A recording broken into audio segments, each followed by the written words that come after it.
Now, Jesus, during his ministry, enjoyed talking to lots of people.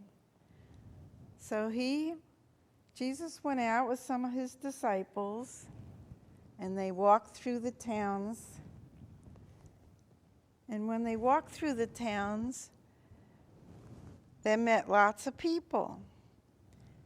So they had some mommies, and they had their children, and they had daddies, and brothers and sisters.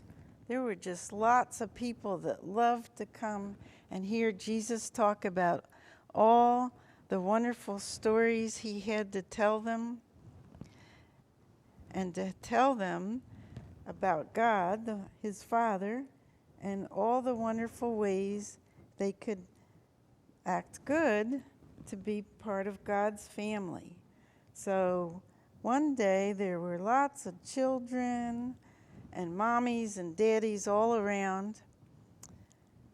And Jesus was here, and he wanted to talk to all of them. But some of the disciples said, no. The children, they shouldn't be here. They're too noisy. They make too much noise, and Jesus doesn't have time to talk to the little children. So the people started taking their children out. And Jesus said, no, stop.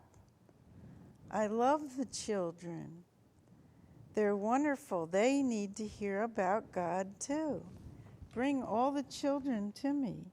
So the mommies and daddies brought the children over, and they sat on Jesus' lap, and he loved them, and he told them all the wonderful stories about God and about growing up and being good.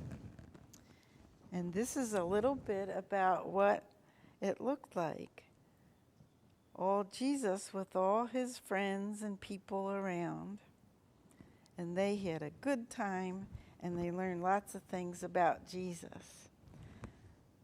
So when you go home, make sure that you know that Jesus loved all the children, and read your Bible stories at home with your parents.